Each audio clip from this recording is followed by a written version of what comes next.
All right, you've made it to chapter 4. This chapter will be covering network design and considerations. All right, for this week or this lesson, we're going to be covering common network topologies and infrastructure, and we're going to talk about how to incorporate those into a secure design. The key concepts are going to be, network design principles, defense in depth, protocols and addressing, intrusion prevention, intrusion protection systems, a little bit of difference, what's the difference between them. We're going to talk about encrypting our communications and even touch on endpoint security. All right, so let's touch this off with network design and defense in depth. Uh, if any of you are actually involved in security right now, you're going to learn about zero trust this and zero trust that. That's a concept that has evolved from defense in depth, so we're going to cover that here. So, secure network design, what we're going to talk about is embedding protections and improvements into the IT infrastructure before it's implemented. So, as we're designing our implementation, well, let's give you some backstory. Back in the old days, people would create networks, and then we'd just throw a system on there, connect them to the internet, and everything internal to your own system and network was just out there on the internet. Well, eventually, bad guys discovered that and decided to try and go and steal stuff off your networks and stuff. So we decided to start adding layers. So firewalls got invented, and then other network devices also got invented to help prevent this. So we're talking about how nowadays when we create networks, we pre-plan and create areas where these networks and security devices will be placed within our networks. So the key is planning, understanding how we're going to do this, have a thoughtful process when we're going to create this. Many of you are going to be involved in a lot of cloud computing and building out cloud enterprises and stuff like that. These concepts will definitely translate into cloud work. These are just some fundamentals out there for you for that. So, one of the things you need to understand are your business needs, the user behavior, and your network vulnerabilities. So, as we see, what are we designing a network for? Are we designing it for sales folks who are trying to connect into an extranet to place orders? Are we going to create a network for customers that's going to be open to the internet? Are we going to create a VPN infrastructure so it allows users to do remote work and stuff, or what? So, what we all have to understand is that when we're taken into these designs, we must incorporate some common security goals, and these are your confidentiality, integrity, availability, privacy, authentication, authorization, non repudiation, and accounting. So, these are some things we're going to have to keep in mind when designing this, and you need to get familiar and comfortable with these fundamentals of security. So the elements of design, okay, we have to build out a network. We have to design it. We're going to plan it out. The first stage is researching it. And for that, we're going to go in there and we're going to talk about how we are going to determine, you know, things like our budget. How much money are we going to have to allocate for, firewalls, intrusion prevention, intrusion detection, um, WAF firewalls, uh, VPNs, uh, network devices, clustered system, load balancers, all these different things. How are we going to create zones, zones of trust, etc.? So you're going to have to find out, budget it, and then you're going to have to find out what is this being used for, where are we going to place it at, what kind of redundancy and business continuity are we going to have to look at when we're designing these. So that's the first step. Next step, you kind of got an idea of what your needs are, and then you have to start planning out what components are going to be used, you know, for these assets.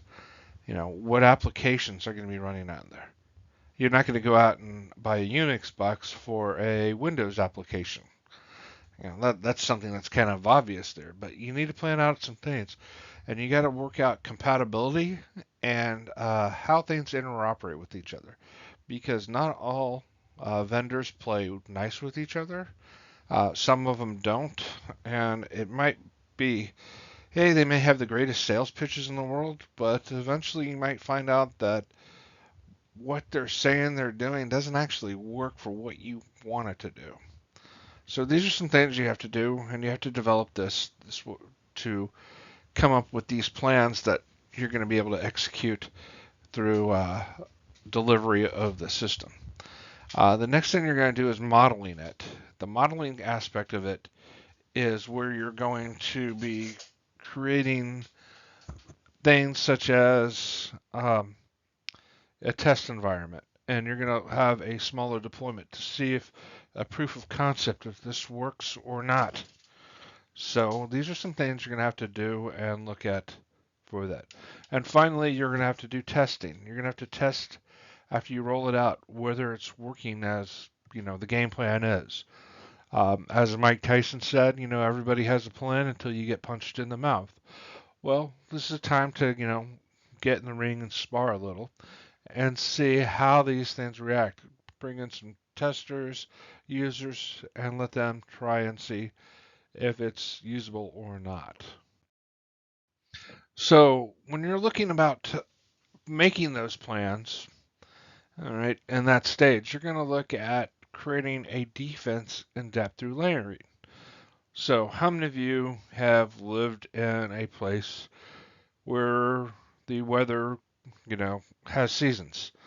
When it gets, for one thing, here in Texas, uh, I've always been told to always dress in layers because, at 5:30 in the morning it could be 38 degrees outside, and by like 4 o'clock in the afternoon it could be 94. So we can have these wide rafts of changes in temperature and stuff. So I was always instructed to dress in layers. Have an undershirt on, have a shirt, light a sweater, maybe a sweatshirt, light jacket, and then maybe like a windbreaker over that or something. So I'd have many layers that I could take off during the day and go through this. Well, that same kind of concept occurs when you're creating a defense in depth through layering. You have multiple layers of protection. The clothing helps protect the body from the cold and other elements that you might be exposed to. Here, we're going to have defense in depth through layering. And some of the things we're going to be concerned about are things like where we're doing layers, you might want to have multiple firewalls. You create an external firewall, a DMZ zone, internal firewall inside that. Uh, for that incoming connections or outgoing connections, you may want to enable TLS or cryptography enabled encryption for that. For other things, you may want to incorporate IPsec. You may want to incorporate uh, web application firewall or proxy, depending on the direction it's going of traffic. For any web traffic, for content filtering, you may want to incorporate anti-malware devices, DLP devices, um, endpoint protection, that's anti-malware on these devices. You can do inline anti-malware scanning using things like uh, inline antivirus programs or anti-malware programs. You can use content delivery networks, CDNs, to kind of spread out your thing. These are all different things you can do for defense in depth. And these all address concerns like as if where you're going to place it, where you're going to place your network and all that. Uh, they might help mitigate programming flaws. You may also want to make sure that it's if something gets installed on your network and it is not having the default settings that it wouldn't be exposed to the public. You can set maximum values like for how many people can connect to you from certain systems or certain networks. You can play with your processing capabilities, memory capabilities. You can protect against backdoors by not allowing outbound traffic to initiate from certain systems within your network. Uh, Anti-malware can help prevent malicious code. You can do training to help recognize and prevent social engineering attacks. And also, you know, it is one thing I neglected, facilities. Facilities also need to be protected. That's why if you ever go up to a data center, uh, you might not recognize them because they're not well marked. You know, security back there, obscurity there. But you would also see that there was also a lot of fencing around them. That is kind of military grade. A lot of them sometimes have barbed wire. A lot of them have very thick walls on the outside so they can withstand direct hit from weather or other things. The entrances are controlled. Uh, they usually have physical security on them, so that might also help prevent them from physical attacks too. So as we look, we have multiple layers of defense when we're incorporating defense in depth. We have an asset. We may have at this one layer. We may have something like an antivirus at the first level. Then from there on, we can have different programs such as host-based intrusion protection system on that system. We could have uh, routers that have access control lists that prevent access rights to and from that system. We can have firewalls involved in that. We can have load balancers that create iRules and stuff, which limit the connectivity for those things. And we can go on by adding tons of things to add for defense. We make sure that we try and eliminate any single point of failure out there. That way we have create redundancy. That's why we either do something called clustering, where multiple systems look like a single asset on the internet. We also have other things like redundant data centers, where if one data center goes down, it can go to another data center in another geographic location. So what we also want to do is plan for scalability. As we look, scalability means can we make it bigger or smaller uh, as needed. So these are some things we have to really focus on for that. Some of the ideas of why we may have scalability is if growth. It can be expected, unexpected, gradual, or abrupt. If you have like a rush, you create the newest thing like a pet rock uh, that all of a sudden every kid in America wants, and you have a website just running on two systems, and everybody's trying to place online orders for you. You get featured on Good Morning America's next big toy thing for Christmas. And all of a sudden you got orders piling in more than you can handle, and you're going to be there. That might be abrupt growth for that matter. We also have things where you need to have proper network design where you can allow for that growth. You don't want to create a network out there and create a small subnet and use all your IPs on it. You want to allow to have that additional growth in there for your network. You want to have additional ports available on your switches and routers if needed to create and expand out your network or do stuff like that with that in mind. Okay. Some of the other things you may want to do is um, look at contingency for growth. Have budget out there to show that there can be uh, stuff going in there. Um, so these are some things, just kind of look at and say, I already have a budget for growth. I'm planning for it. Um, Remember, you keep in mind that steady, controlled, limited growth is often a method where you're ensuring long-term viability. Plan out your growth. It's better to have something reserved and have something needed for that.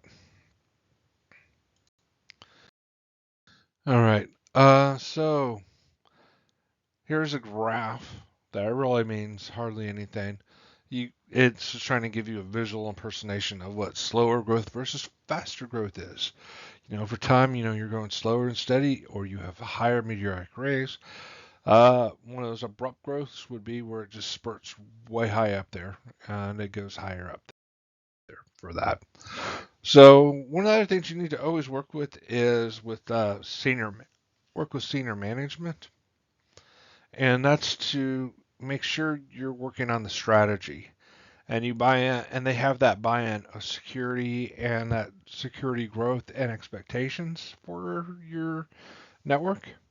So senior management, they can also allow you to get more headcount. By that means more employees. They can create an organizational structure that says, okay, you have to have this go through. You have to have a security review for things. That helps rein in those rogue developers and those rogue IT managers that want to implement stuff without going through a security check because, without security, it's cheaper and faster. That's usually the mantra that they say. But it's also a lot riskier, and there's a lot more risk exposure if they don't use security. Senior management, they're the money folks. They approve the money. So you got to find them and convince them why that they need to utilize the system for that and provide that money and all that. Senior management can also be great for setting that expectation for security culture.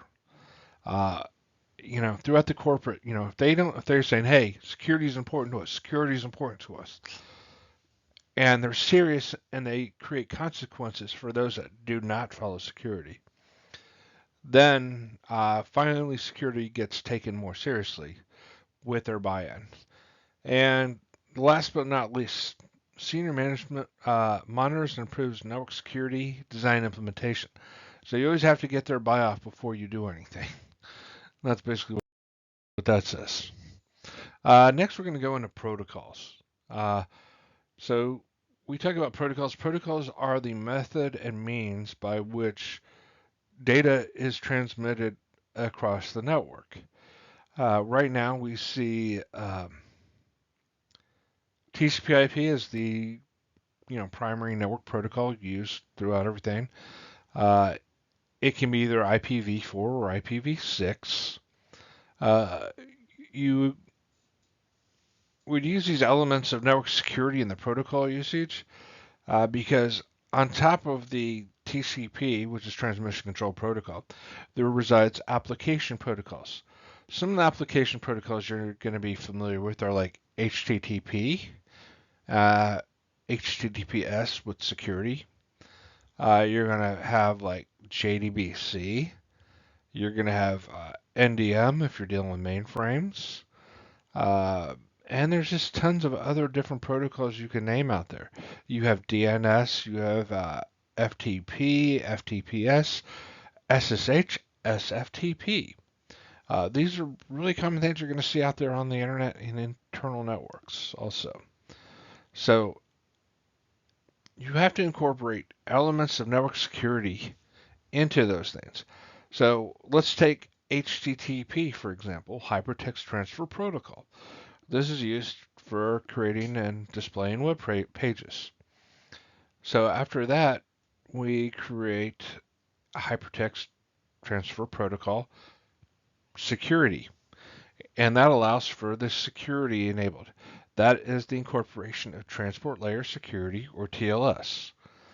Okay, so now one thing you're going to see, we're changing a lot from IPv4 to IPv6 nowadays. Uh, President Obama mandated the usage of IPv6 in government, hoping that that would spur on the security and usage through a lot of other devices in corporate America to follow through in the rest of the world, which incorporates built-in security at the IP layer. So as we can see, there are some small changes in there, but there are still other things which the application protocols would need to incorporate. Uh, Security protocols on their own, like SFTP and HTTPS. Now, one thing you may notice if the hosts are less than 5 years old, uh, or even now older, uh, you may upgrade with no problem. You can see IPv6 on your home systems nowadays. You can see them on your TVs and your Apple TVs, on your iPhones or Android phones or whatever. You're going to see a lot of IPv6 used in those. If you're using IPv4 with IPv6, or sorry, IPsec, you can see it still functions, and that's one of the reasons why there's not a big urgent need by corporate America to upgrade everything to IPv6, because some things like are out there. A lot of folks are out there using IPv6, but a lot of major corporations have not incorporated IPv6 yet, and they haven't rolled it out, and they're still rolling out in small controlled stages. As we come to this slide, we're going to look at the common types of addressing. The first one we see is private addressing. Private addressing is what you normally see inside corporate networks, homelands, and all that. These are derived from RFC 1913, 1915, I can't remember, which shows the private addresses. For your recollection, these are usually the 10 network, 10.0.0/255.0.0.0, the 172.16 through 172.32 range, Class B, and also the Class C, 192.168 range there. These private addresses are not really routable on the internet, and so they're considered part of the private address scheme. Now, one thing all IP addresses have are packet headers, and these addresses are maintained inside that packet header in the IP section. Packets also maintain hops between source and destination, and IPv4, these are cut up into 32-bit addresses. That's why if you look at them, there are 4 octets of 8 each.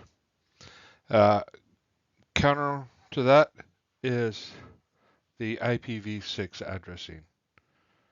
Okay, and these are broken up into 128-bit addresses. Now, public addresses. These are finite a number of addresses available for IPv4. They're issued out by the IANA, Internet Assigned Number Authority. They're controlled by regional interest entities. There's one for Europe, one for Asia, one for APAC, one for Africa. I do not believe there's one for Antarctica, though. So these are the ones that are controlled by different regional registry entities, rather. And all of these are directly connected to the internet, mainly through telecommunications companies. And public addresses are required for all connectivity on the internet. So as we come to this slide, we are going to go ahead and rehash what the private addresses are again.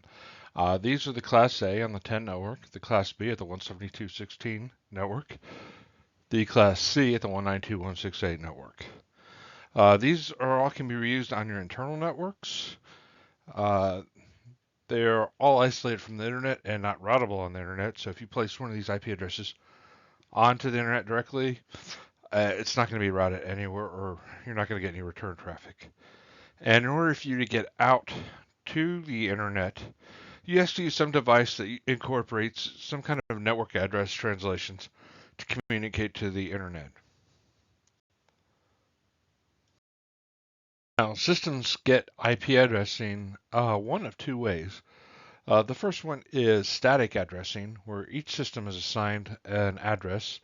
You manually configure it in the TCP/IP settings. The address remains unchanged unless you manually change it.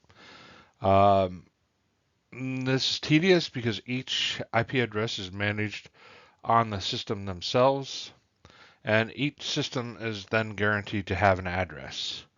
It is quite cumbersome to do these. It's very labor intensive.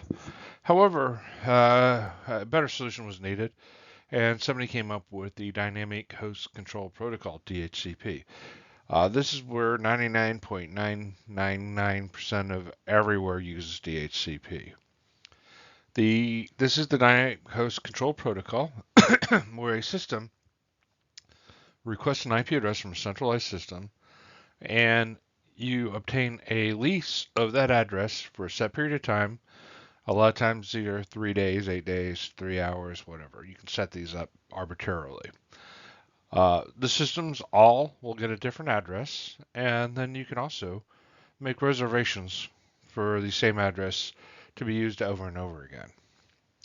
Addressing is centrally controlled by a DHCP server, and one of the things is that attackers may be able to borrow an address from DHCP. This is what makes a security concern to be able to get on your network. So, one thing to be cautious about. There are ways to secure DHCP, and these are done through MAC layer controls.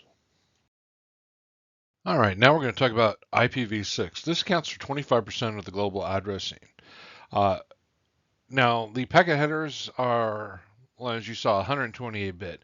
They're quite larger than the IPv4 addresses, and they are different types of addressing types for this. The first type is unicast, and this is something that identifies a single network interface. We have the anycast, which is designed to a group of interfaces, usually belonging to different nodes. And then we have multicast, and this is used by multiple hosts to get a multicast distribution. A lot of times multicast is utilized mainly in the distribution of routers between each other. We can go into detail about that on other systems, but right now it's mainly going to be focused on this, and just a briefly overview here. If we take advanced networking course, you can get into more routing protocols like border gateway, routing control, IGMP, and all those kind of things. One thing IPv6 does not do, it does not implement broadcast addressing like IPv4 does. All right, so now we come to an area where we talk about controlling communication pathways. The first one we want to talk about is router configuration.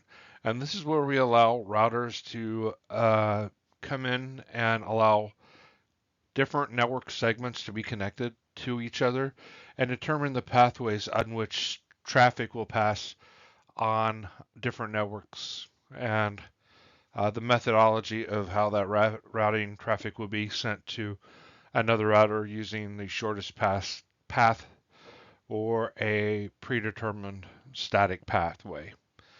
So next thing we want to also talk about is using encrypted protocols, and this is the incorporation of cryptography to maintain secrecy.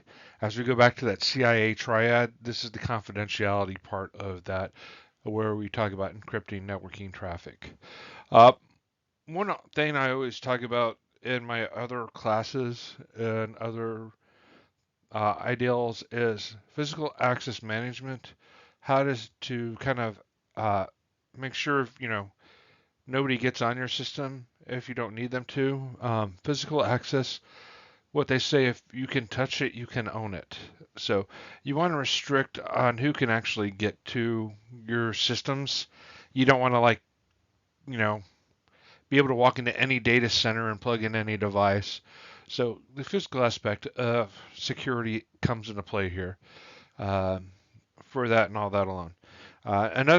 Lastly, we're going to talk about filtering here, and filtering is basically where we can limit what can go in and out of anything.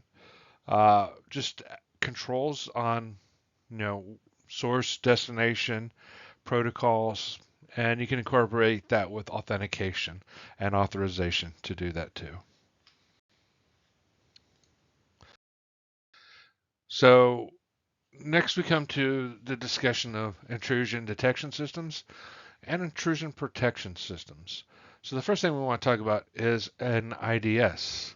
An IDS is a device used to detect unauthorized user activities, attacks, network compromise. It can be either on a host or network based as incorporated into like a firewall, or it can be a standalone device there. These check for anomalies and then send alerts. That's all they do. Now, somebody goes, well, wouldn't it be cool if once it detected something, it could do something? With that brilliant idea, the IPS was born. So it's very similar to an IDS. It does all the things an IDS can do, but it can take an action to prevent a breach or stop it from occurring and doing any more damage. Now, IPSs can be configured to, uh, you know, block the source of the traffic. If a host is infected, it can automatically take that system offline and put it into what we call maybe a quarantine network, or just disconnect it altogether, along with sending alerts, shutting off all internet connectivity, shutting off that whole network segment to make sure other segments aren't, infected as it's spreading. So with the anomaly detection, it can go ahead and act and react to some things by blocking traffic. The benefits, there's the logical pairing of the functionality when you're doing the IDS and IPS. So yeah, you have anomaly detection and the ability to have it automatically shut down, because by the time it alerts, someone reviews the response and takes action, it is way too late. Here you're acting at the speed of a uh, computer, and so we're working really fast, and it can act faster than a human intervention can. Uh, and it helps the reduction of administrative overhead and maintenance for multiple devices. So we look for that. Now, the downsides are sometimes there's performance because you're adding an extra hop in the network for it to be reviewed. It can slow down traffic, and there's feature set limitations, and there's also the use of false positives, where something may be taken off the line, which might be legitimate traffic that just does not occur, and it's not in its pattern recognition data set. One of the things that we're going to see in the future that's going to be really neat is how we're going to get AI to incorporate into the already machine learning capabilities of some of these IPSs, so we can look to see what else can be generated and what else can be created in that area, in that sphere of security. Here we have a little graphical representation of how an IDS works. So we have the real workstations here. Something that's coming from the internet, it gets blocked. And the IDS can look to see what's going on from the honeypot servers that are out there connected to the internet, and say, hey, there's something bad here on the internet. We're going to block that device here. So it just sends alerts, and then the traffic will be blocked, but it has to be manually blocked. So here's how an IPS will work.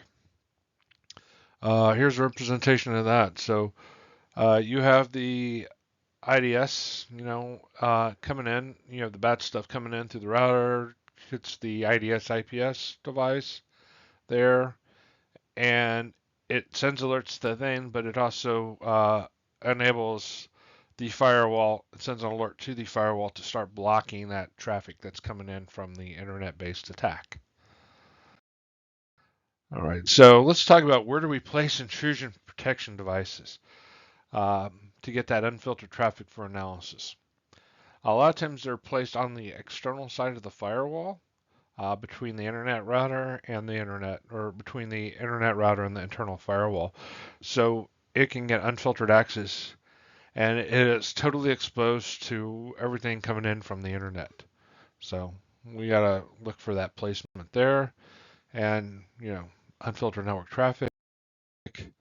If we look at it and look at it behind the firewall, so we can deploy it. The firewall is going to filter everything that's should be there, and we are going to be blocking. The firewall can block everything except what it has an allow rule for. So after it passes through the firewall and it goes through the firewall into the corporate network, it is filtered before being released on the rest of the corporate network.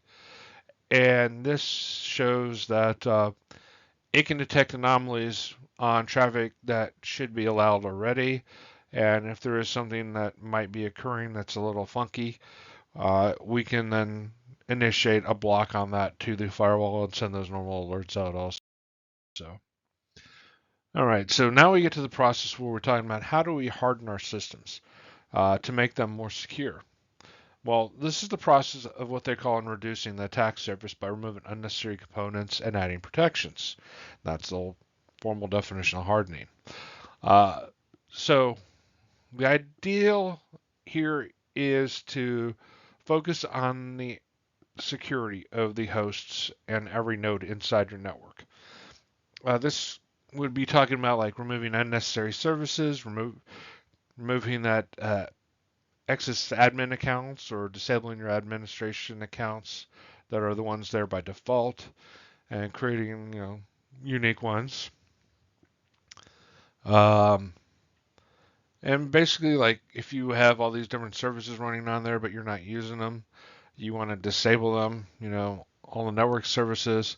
So, interestingly enough, you can go on your own computer and if you're on Windows, type in netstat minus ANO, and you can see all the different connections that your computer has. If you're on a Mac, you can open up a terminal and type netstat itself, and then it'll show you something similar. Or if you're on a Linux, Unix box, netstat will also provide that kind of information too. But that command is universal through all the different systems, and you can show all the different network connections being established into a system that way. Uh, there's also different types of software like Tripwire that can enforce the policies and integrity of your system, and that will kind of evaluate all of that and tell you what you should remove or what you shouldn't remove. Uh, in Microsoft, they have templates out there that will remove different services for locking things down, uh, and just kind of also do this normal stuff of creating, uh, enabling biometric or multi-factor authentication for your logins. You configure, account lockout periods and find a logon warning banner. So that enables the CPCA law to go into effect because you warn them that, hey, it's private.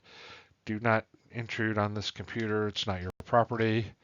And that way, if they do, it could become a criminal violation if they try and log in. So here we come up to the equipment system selection part. Uh, so here's some just broad general advice where you avoid choosing hardware based solely on cost. You know, everybody wants cheaper. Usually, cheaper does not necessarily mean better. Uh, Conversely, also the most expensive piece of hardware out there does not necessarily mean it's better. Also, so you want to just hey, it's the most expensive, let's get it. Doesn't necessarily always mean you're getting the best for your um, value for your investment there. So you want to evaluate all your hardware for its native security defenses. So everything comes with a lot of different things out there. So you're going to kind of want to go out there and check to see the hardware to determine what it has. Like if you're having a laptop, you want to make sure it has a TPM on there. So you can always have that. You want to make sure there's a lot of different things out there for ways to store like private certificate keys for local storage if necessary. Like TPMs will come on routers and firewalls also. Uh, some other systems also come with built-in hardware security modules instead, which are a little bit more advanced than TPMs. So these are some great things out there. Um, and then also, hey, I'm going to introduce a security device uh, in your network. That's not the end of the story because whenever you introduce anything, and let me stress anything in your security in your network, whether it be a security device or just a regular server, uh, you need to consider the vulnerabilities that are introduced by the addition of that new device. As you can go out there and look at the CVEs, you can see that there's several systems out there that are security devices that have vulnerabilities in them. So you want to kind of look to make sure that the protection of this additional security outweighs any vulnerabilities may be introduced in there. So always select your equipment that improves your security and not kind of diminishes it. You know, so that's something to look out for there. So now we come to the section of authentication, authorization, and accounting. And this is kind of like the who and what and how much of the system is. So, security in AAA, authentication, authorization, and accounting, uh, is very important because it enables you to focus on things like allowing certain things in and creating rules based on who, where, and how long or how much they're going to be doing. So AAA is part of the identity and access management scheme of security. Uh, you can go deep into that. It's really incredibly fascinating area and has lots of depth to dig into the IAM focus of that. But security does not exist without AAA. So let's break it down here. Authentication. This is a very important concept. Hint, hint. It's a very important concept that you will be tested on, and it is important you get a hold of this and grasp this right now, early on in your security studies. Authentication is the verification of identity. This includes, usernames, passwords, and such like this. This is who are you? Okay, this is basically equivalence to who you are and how do you prove it. Okay, so you need to validate, who you are and prove who you are. Username password is kind of there. Here's my username, here's my password, and like it's who I am and what do I know. Multi-factor is where you have multiple aspects of this, and that's something like who are you, and what do you know, which is your password. And then also another part of authentication is something you have, like an authentication token, ID number, or a SMS code that was sent to you, which is not really a good way to do it anymore. But there's a lot of other things out there like you want to have that will allow you to have multi-factor authentication, and it's really important that that's get implemented. The next aspect is authorization. Authorization is okay. I know who you are, but are you allowed to do this, or are you allowed to go in there and see this, or are you allowed to go through this way? So imagine that you go to a bar.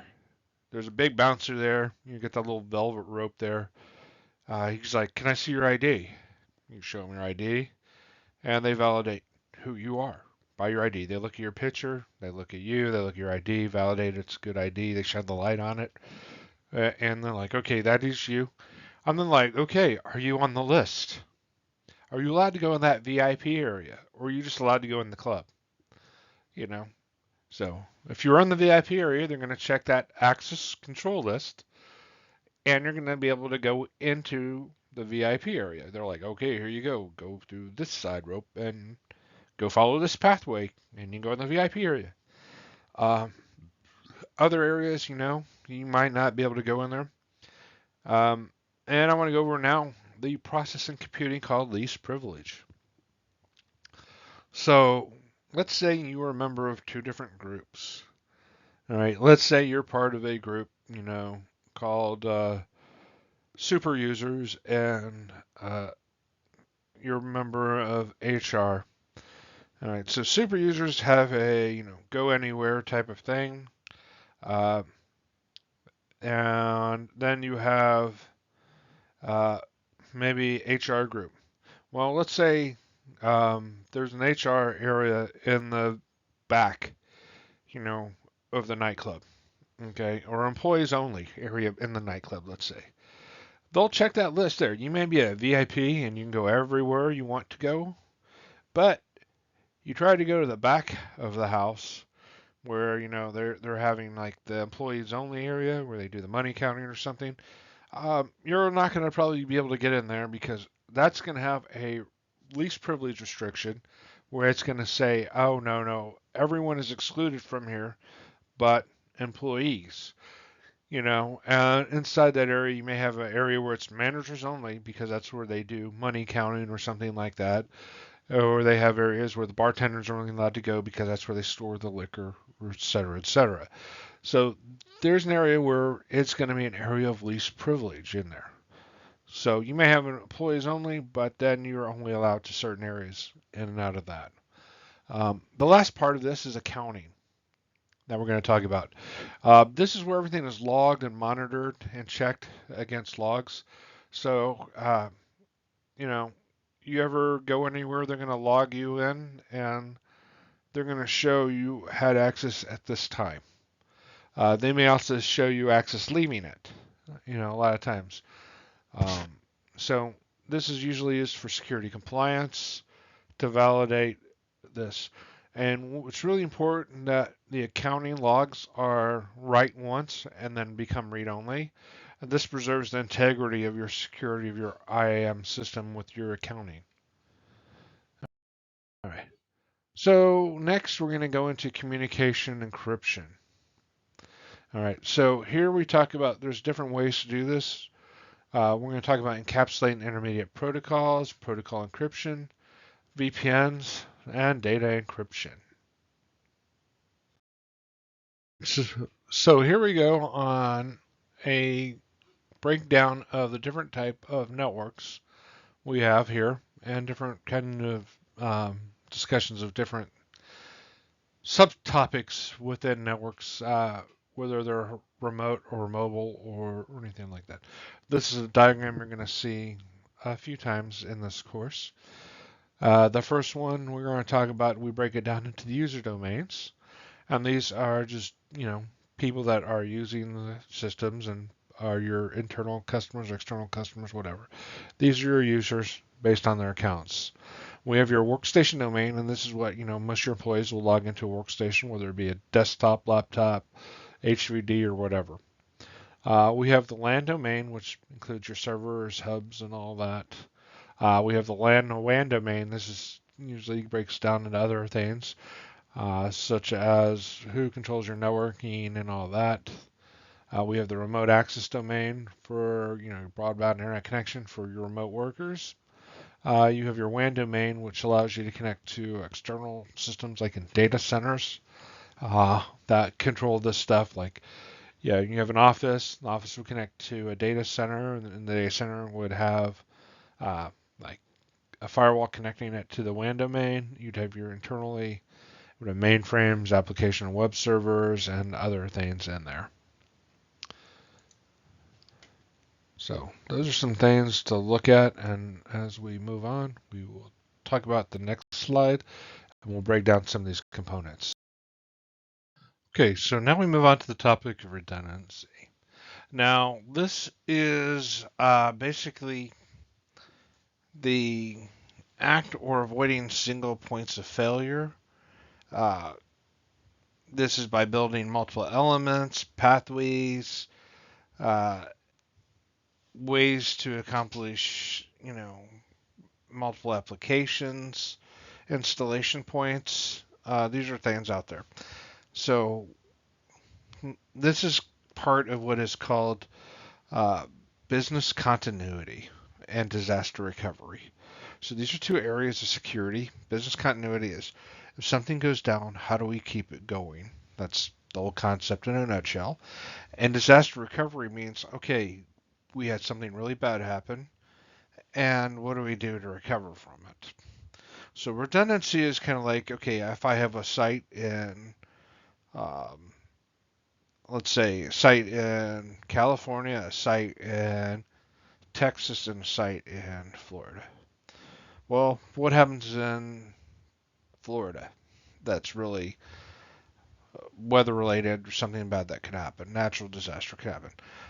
A hurricane or tornado could hit a data center and bring it offline. That is always a possibility. With everything in Florida, it's flat, but uh, flooding, all that kind of stuff always happens around in Florida a lot of times. Uh, California, uh, you have the risk of earthquakes bringing stuff offline, and that can be damaging. And you could have a data center in California go offline. In Texas, you could have excessive heat, excessive cold,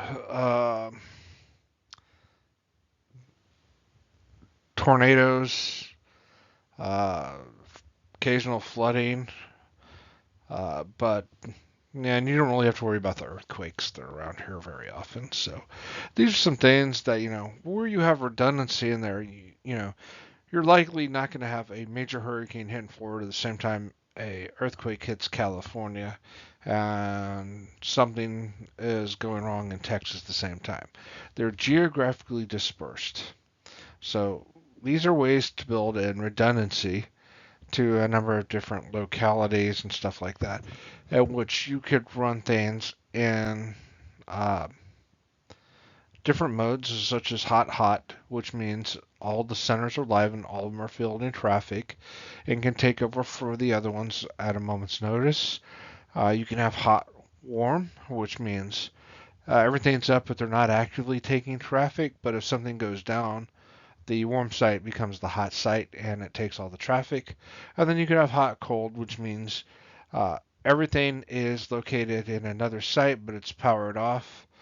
And you have to have manual intervention to bring it up and transfer information into it. So they're all out there. It just depends on the amount of budget, what you can afford to spend for those systems. Uh, as we break it down into a more narrow thing, one of the things you can see a lot with servers is called RAID, or redundant array of inexpensive disks. This is a form of redundancy. You can have different types of RAID, from mirrored hard drives to mirrored, uh, you know, RAID 5, which like 5, 10 disks all there sharing information with parity partitions on there. So if one drive fails, you can just plug in another one, and the data on that one can be rebuilt from the parity information on other hard drives that are installed. RAID 10 is redundant RAID 5s out there, uh, systems, and then you could have redundant NAS devices even. So these protect against hard drive failure out there. We have can't say that, but uninterruptible power supplies. And this is a way in case power goes down. A lot of times these are big batteries attached in there, which will keep your system running for a while. They also prevent against surge protection and other things like that. You can also, in some data centers, they have two sources of power, one that goes through a generator and one that goes through a inline feed, like through the power company. So if one goes down, the other systems can get picked up like that. And they also have a lot of systems will come with two plugs in there with independent power supplies. That might be connected to two different electrical pathways coming into a building even. So there's ways how to create redundancy for power in case anyone loses power. Or let's say a transformer goes out in one area, then the other system might still be able to be available for that. We have communications. This is like when you have data centers that have redundant internet connections, like maybe one goes through AT&T and the other one maybe going through Verizon. So you have multiple, connectivity in there, and you have multiple internet pathways. Both can be hot, some could be hot, cold, some could be hot, warm. Either way, you have multiple pathways to the internet, so you don't go down for that for voice and data communications. Other things you want to have also clustered are firewalls, proxies, routers, switches, servers, databases. These can all be clustered in sets where uh, to the individual in the network, these look like a single device, when in reality it's a matrix of devices that are being used and load balanced, or they could be in that hot, cold, or hot, warm situation. In case one fails, the other one will pick it up, and it, to the user, it might just look like a blip. So that's something, you can look forward to in that aspect. Um, Next part of security we come to for that defense in depth is endpoint security. And now, this is usually defined as most commonly known as your antivirus, your anti-malware software. These can be antivirus, uh, intrusion detection system, host on the host. It could have other things on there, and these can all go on clients. You can also install these on servers. Endpoint security can be integrated into routers and switches. And a lot of firewalls and proxies are doing content inspection nowadays, which allows for the endpoint security to do heuristic scans of traffic traversing through it to provide that extra layer of security for that system. Now we get into an aspect of called risk assessment and risk management. This is always really interesting, and you could take whole courses on it or even get master's degrees in risk management out there. The first one is basically you need to know what you have and you need to determine what the value of what you have is. Okay?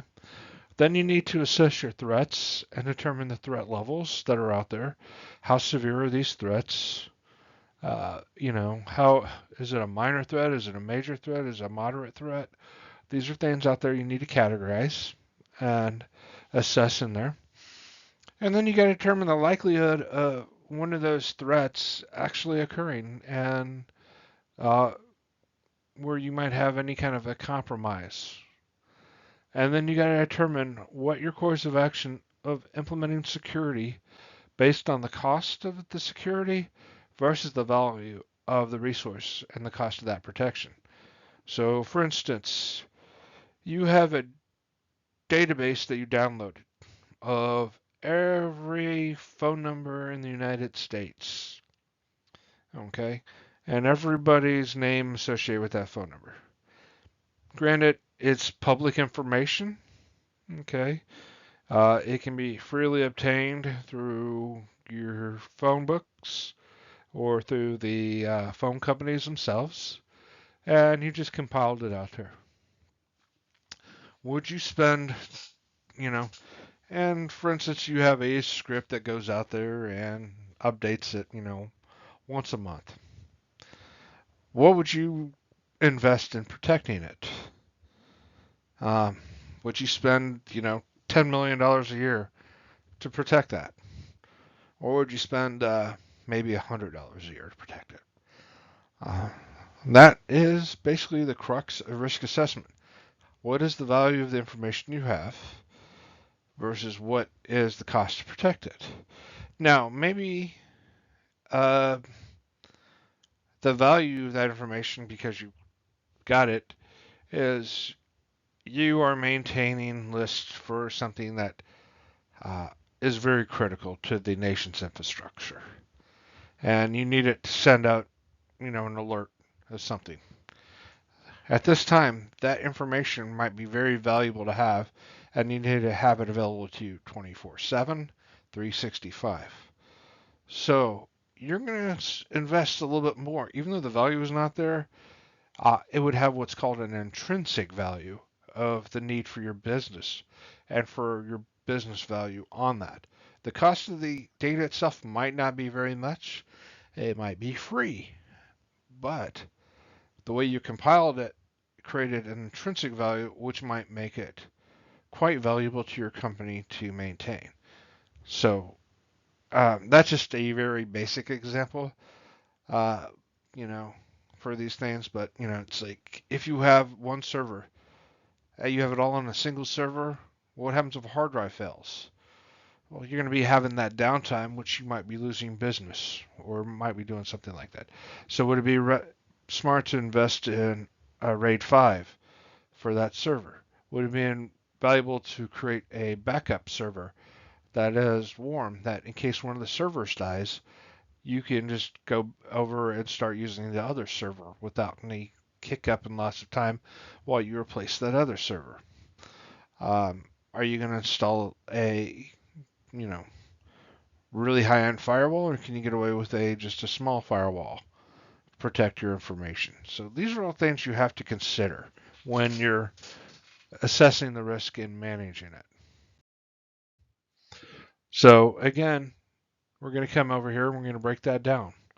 The first step is to determine the overall value of the resource or the asset. So this is also known as the asset value. And so you have to calculate both the tangible and intangible costs and the value. And by intangible costs, that goes into that intrinsic value of, hey, I collected it. It's in a unique format that is valuable to me. It might not be valuable to your competitors or anybody else, but it is invaluable to you, or it could be something that, yeah, it takes me another hour to replace it. So then it might not have as much value. Okay. The next part is determine the threats and how your asset might be affected. What can threaten that asset? You can determine this, and you can do stuff like threat modeling to calculate the exposure factor, and you can use that to determine the amount of potential harm. And you can come up with this as a percentage or a number of corresponding ways to show the asset threat pairs and the corresponding uh, exposure factor on it. So, and these are all subjective. So what you're doing is you're creating subjective values. What you are on determining, you're arbitrarily putting these values in there based on your education and knowledge of your subject and your asset, and what you put value on these things, and what you think how it would be exposed. So you're doing this to create an objective analysis of your uh, calculation of the exposure factor. Then finally, here it comes to be just a purely objective thing. So you have created two arbitrary values that you've created in the asset value and the exposure factor that you have kind of come up with based on your own weighted measurements and your own value, and you create them, and you create a very objective number called the single loss expectancy. And this is how much you're going to say you're going to lose. Your estimate of this is your single loss expectancy on that occurrence of a compromise for those issues. Okay, so this says you add the single asset value to each threat asset of the threat pair. This is where Excel or another spreadsheet solution comes in handy for that. All right.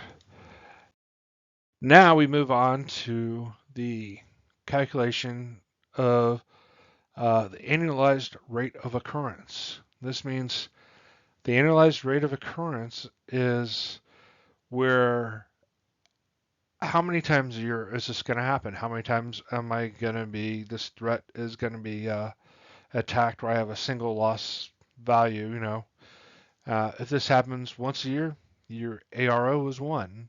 If you expect this to happen, 10 times a year, your average rate of occurrence is 10.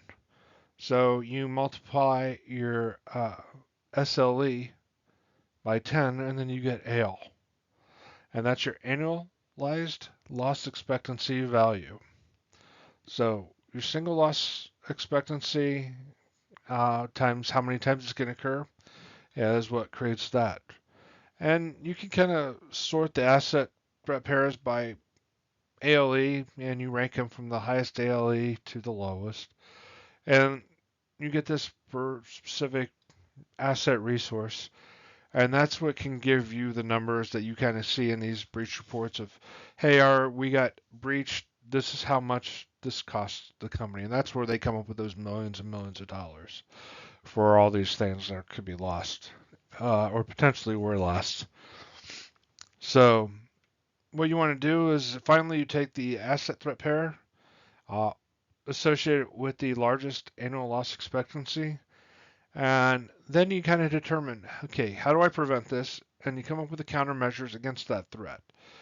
And you kind of do this kind of counter asset threat countermeasure triplet calculation. And then you can use that to determine how to, uh, you know, how it's going to reduce it. So, hey, I invested in a firewall, so that's going to reduce it. It's going to be a countermeasure. And you have a new annual rate of occurrence because you're going to prevent some of these things from occurring by the firewall that's properly configured. And so you can come up with, if I implement this, and if I implement IPS, I can reduce my ARO to something to maybe once every 5 years, and you can say 0.20 times per year. You're probably never going to get your ARO down to zero, but you want to get it as low as possible. So with every new ARO you create, and you calculate the cost of the countermeasure in there with the amount it's going to protect, and reducing your annual rate of occurrence, you get a new annual loss expectancy for that. So now you get the original ALE minus the new ALE and what the annualized cost of the countermeasure is per year. So you can sort through this and you have your metrics, which your senior management will love. So next we're going to talk about zones of risk. I've included some additional reading called Zero Trust from NIST. It's going to be out there. This breaks down zones of risk in a number of ways. If you read it and you try and get a job and you mention this kind of stuff, people will be very impressed that you actually read the real source of Zero Trust, which may give you a leg up in any competition for any real cybersecurity jobs you may have. But zones of risk are areas. They can be considered any segment, subnet, collection of networks that represent a level of risk. So what you should do is manually create these little zones by classifying every network segment. They can be anything from high sec to open to, anything. A lot of times people will call them uh, secure areas, highly secure, semi-trusted, fully trusted, untrusted, and like internet danger zone, something like that. But you have highly trusted zones, and they require a lot less security. Zones of trust require more security in them. So anywhere you have, you don't want to allow a zone of lower trust to communicate to a zone of higher trust without having a lot of security to go through that. And that's usually done by a policy enforcement point. The policy enforcement point is usually a firewall, and it usually gets that information from a policy information point, which is like your IAM system, and tells you who's authorized to go where and what. So here's some risk levels. Your LAN internet or your LAN intranet is low. It should be a high level of trust so you can communicate within your internal network easily. Your extranet is probably a medium low trust because it's a perimeter. Uh, has a medium low risk, but you're protected. You have some firewalls in there. You're protecting it out. You have medium high trust level. Your DMZ is also connected to the internet. It has a higher risk level because it's more aware of. Should also be protected by some firewalls. And this should be a medium high risk area, and the trust should be medium to low. So I don't really trust a lot of things in there. Whatever I put in my DMZ, I should be able to afford to be able to lose, if you know what I mean. Your internet, very high risk. Bad things happen out there, and trust level, don't trust it at all. Zero. I wouldn't trust anything on the internet, further than I could throw it. So these are some things in your zones to look at. So with that, this long lecture comes to an end. We have talked about the network design principles of defense in depth, protocols and addressing, intrusion detection, intrusion prevention, talking about encrypting protocols, and endpoint security. So have a great week, and I hope you enjoyed this lecture. Good luck on your quizzes. Sorry about all the cat meows that occurred.